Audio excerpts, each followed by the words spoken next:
What's up, guys? In this video I'm going to show you guys how to use WinTD to run a tournament, to create a chess tournament, and to eventually rate a chess tournament. That way, if you're going to run tournaments wherever you are, you can use WinTD to do that. Before I get into that, don't forget to like this video and subscribe for more great chess videos. And let's get into it. So the first section that I'm going to show you is just how to create a tournament, and we're going to go step by step. If you actually look in the description, you can see kind of an outline of what the video is going to go through.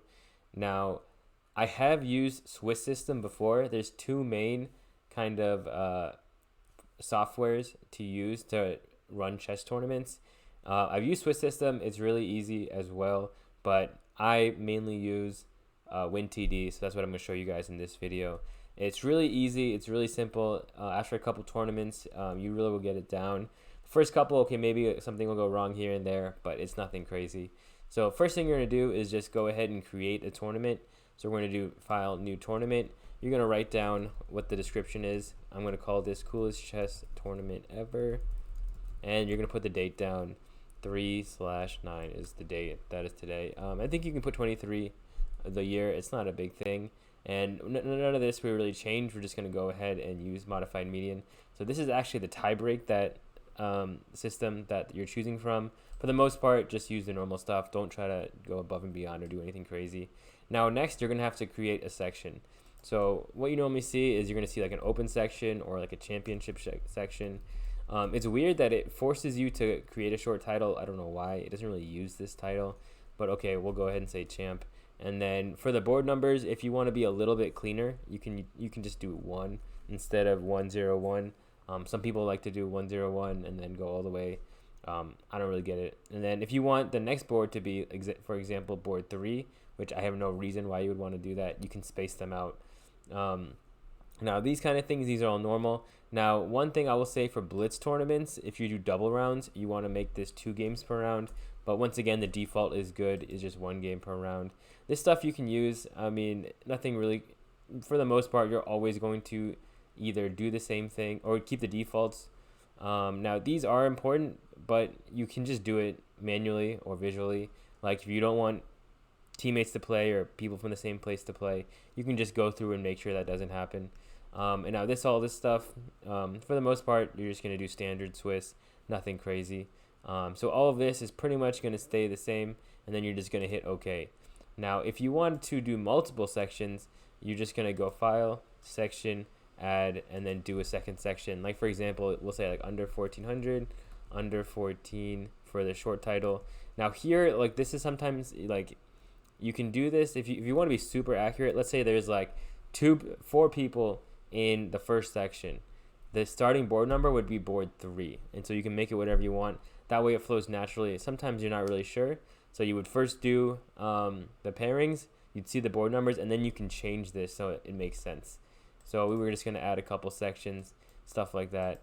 Okay, so this is going to be kind of the setup for the tournament. Next, I'm going to go through how to add players, delete players, and do all that kind of stuff. All right, so the next thing I'm going to do is show you guys how to add players to the tournament. So let's go ahead and go in and add players to the championship section. So we're going to go players, add a player. Let's go ahead and add the great Magnus Carlsen. Now, what you want to do is once you have the player's name, the best way to get their proper information is go to USCF rating lookup, put in old format, and then you can just type in their name here. So I'll go ahead and put in Carlsen, Magnus, last name, first name, of course.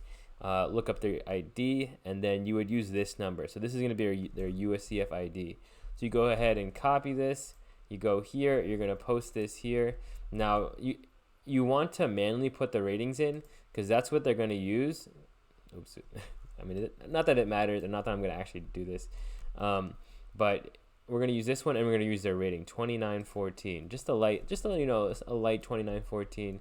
No big deal. I mean, it's honestly just crazy to put in numbers this high in the software, which I've never done. So we have 2914. You're going to go ahead and add the player. Now, if they're taking a first round bye, for example, you'd go here and you'd put a half-point bye. Now, let's say, for example, they're skipping the last round and they know, and you have a rule that says if you take more than 1 bye, they get no points. You would put a 0-point bye here.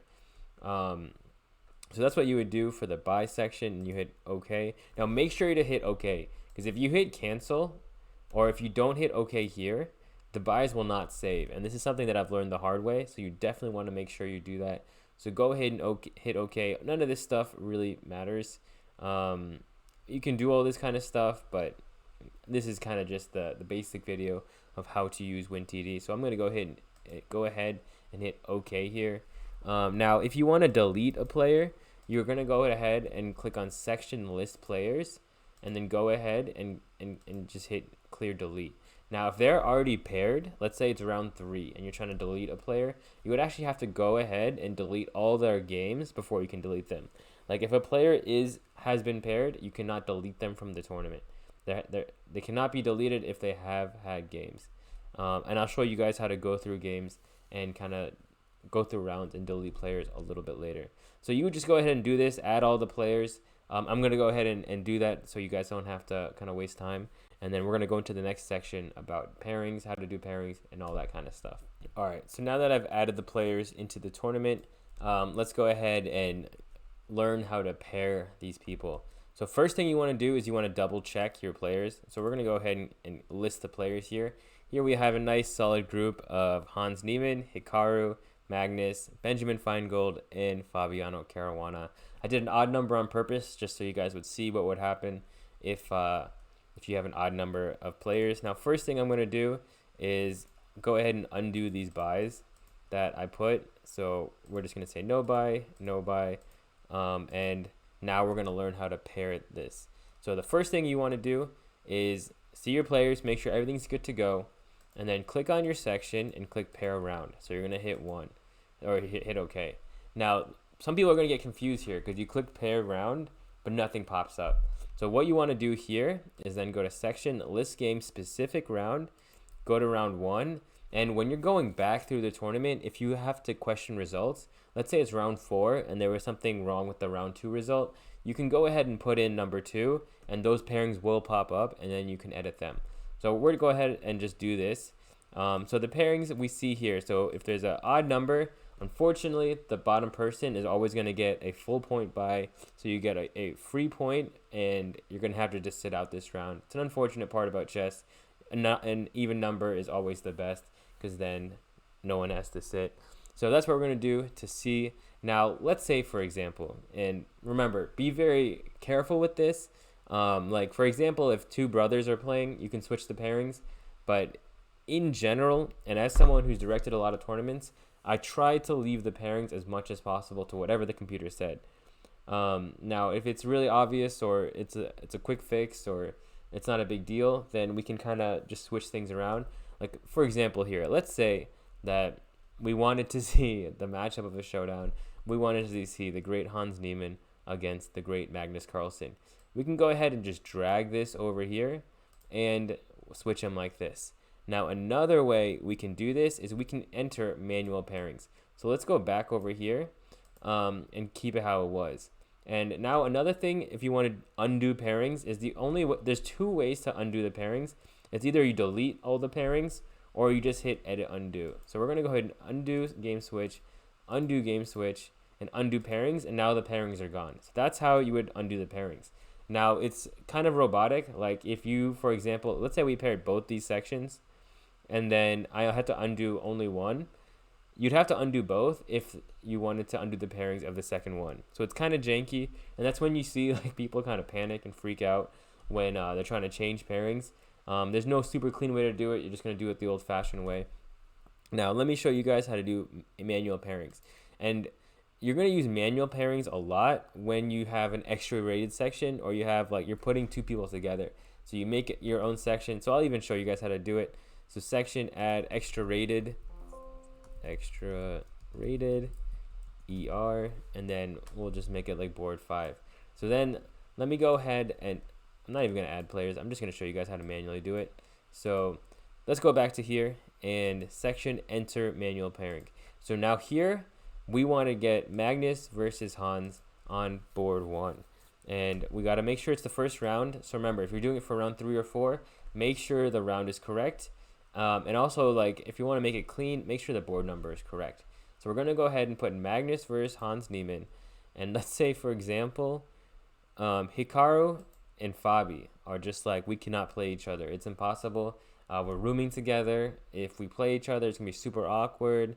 Our wives are best friends, so we can't do that. I don't even know if Fabi's married, but let's just say we can't do that. So now I got to put Benjamin Feingold with Hikaru. I don't even think Hikaru has a wife either. So we would go ahead and change the board to 2 and put this in. Now we're going to go ahead and list the games, specific round. And if you manually enter pairings, you have to kind of just hit OK. It won't just assume that that's the pairing. So hit OK, and now we have this. Now let me go ahead and add a buy for Fabiano Caruana. So since there's an odd number, I would add a full point buy here. And that would be how the pairings for round 1 are good to go. So now we can go ahead, section, list game, specific round, and boom, voila, we have exactly what we were striving for. Now, let's say we want to enter in the results. So nowadays, Magnus and Hans are best friends, so we're going to go ahead and give them a draw. They were like, let's just keep it normal. It's just round 1, nothing crazy. Meanwhile, Ben Feingold came to play today. He was like, Hikaru, frankly, I'm going to show you how to play some chess. And he went ahead and won the game. Now we have the results for the round. Now, the way I kind of hit this is, one, you can double click and you can put it in. But the cheat code is, if it's a draw, you click this and you hit D on your keyboard and it would put draw.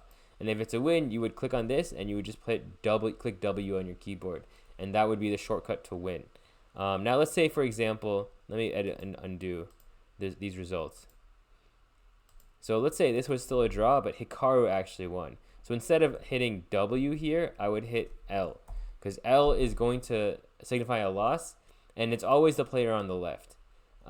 That's the one that you put the score in. I mean, once again, nothing super complicated. Now, if I want to change it back, I can hit W, and I can change it to this. Now, sometimes you'll get forfeits where people don't show up. So for some reason Hikaru slept in, let's say Feingold slept in.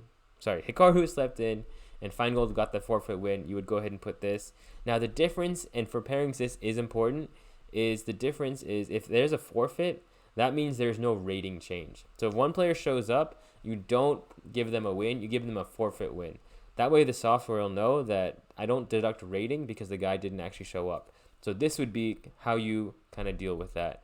So that is entering the results. Now, how do we print the pairing? So let's go ahead and pair round 2. Once again, we're going to go section, list games, specific round 2, and we want to print the pairing. So we're going to go ahead and click on report and then print window. And now this you just hit OK, whatever, and this is going to show up.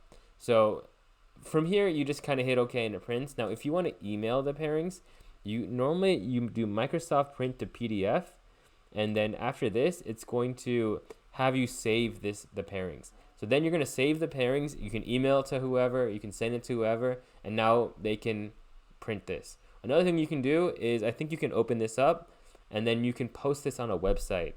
That way, if let's say you don't have a printer or you have a lot of people with a big computer or a projector, you can go ahead and put the pairings on the projector and show it to everyone that way. That's another way to do it. So that's going to be how you print the pairings, how you email the pairings, and then I already showed you guys how to undo the pairings.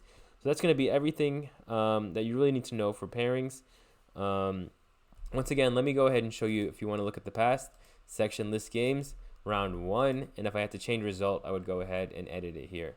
So that's how you're going to do pairings. Now, next, I'm going to show you guys how to show prizes and print the wall charts. That way people can see what's going on in the tournament. All right, so now let me show you guys how to print out the wall charts and how to see the prizes.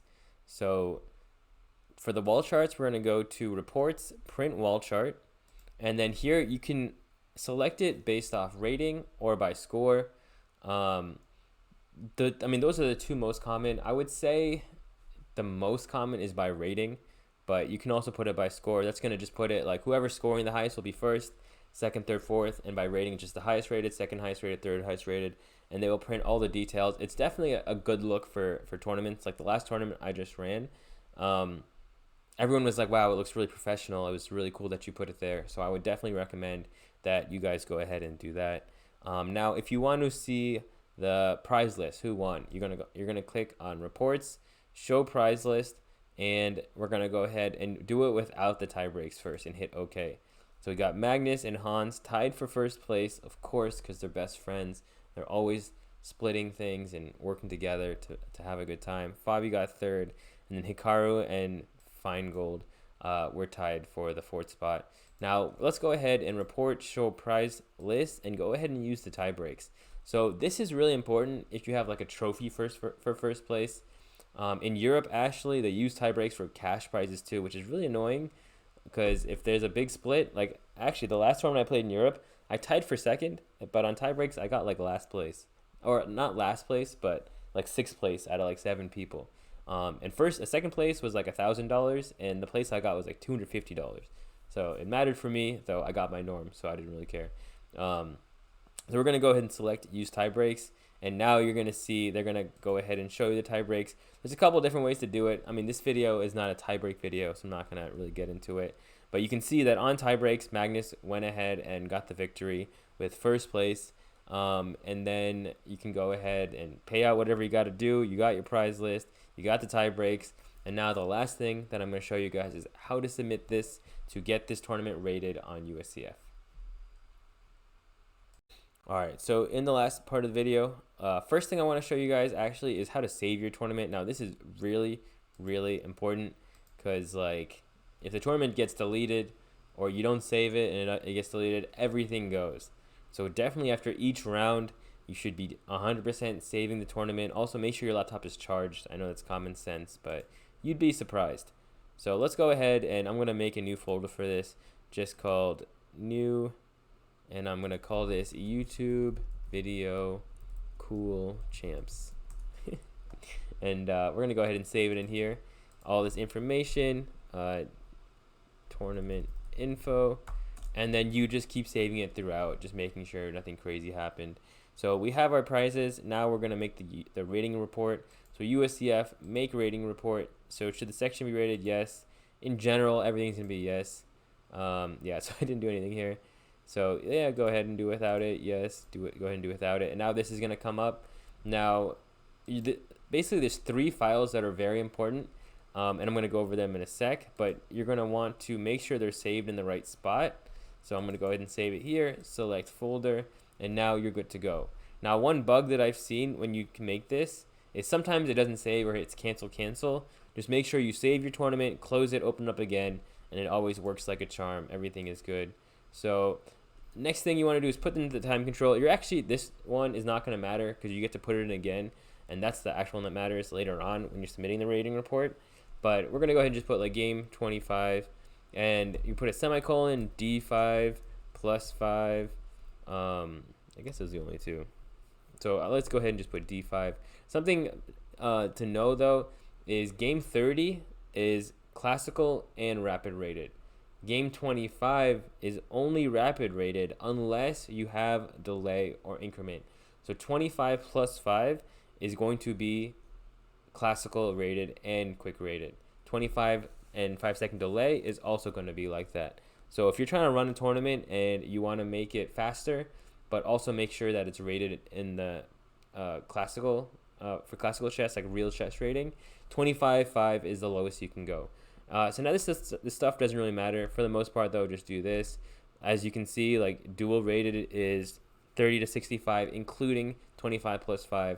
Everything 65 and up is only going to be classically rated. And then you have quick and you have blitz on top. So this would be dual.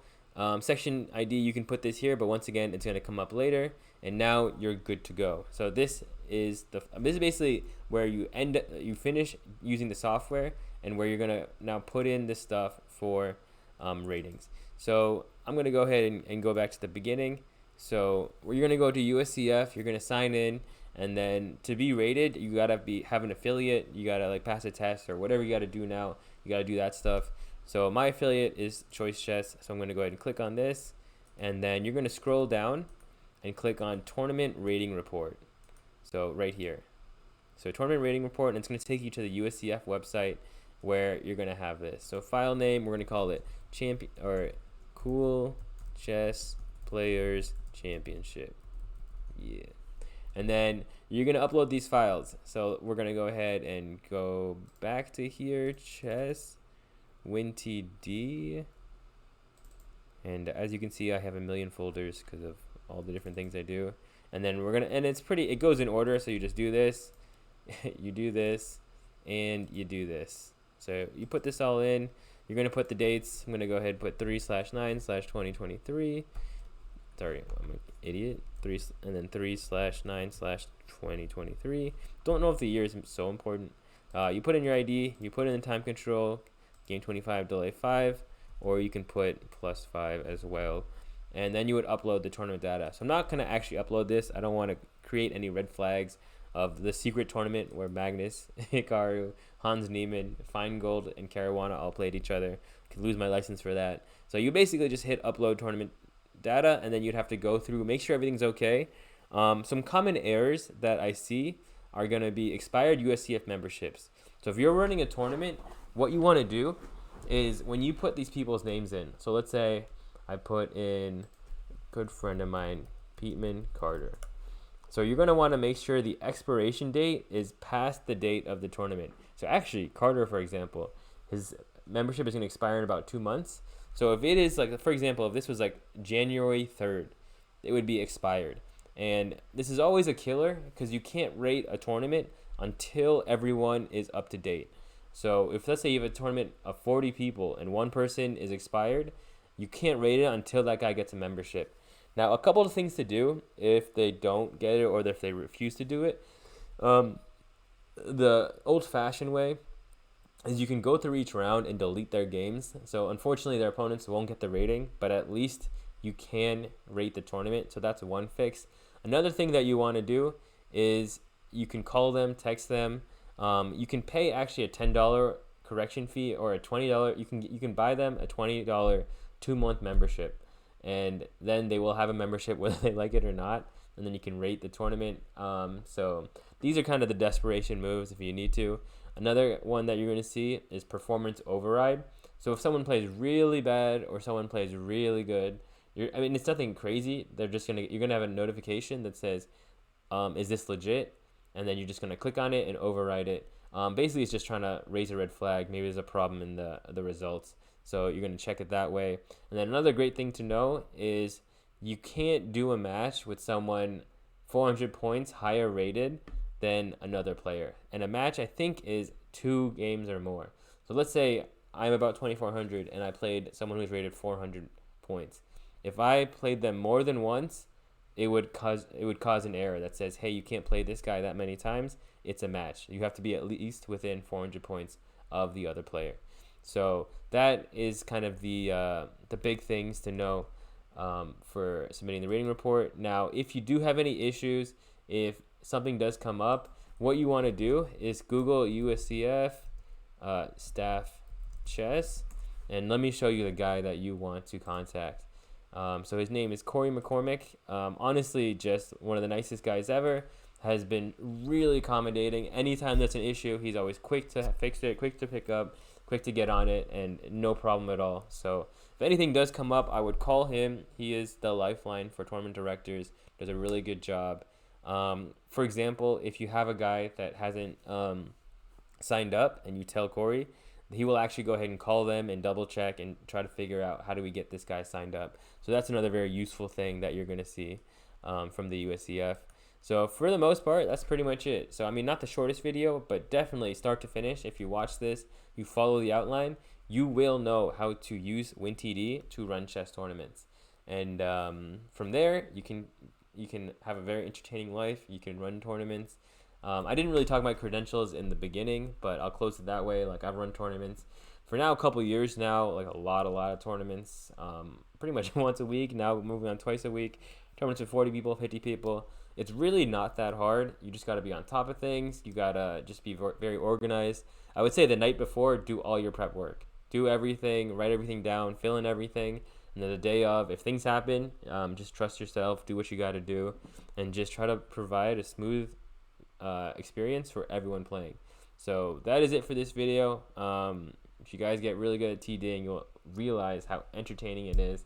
So like, subscribe, and I'll see you guys later.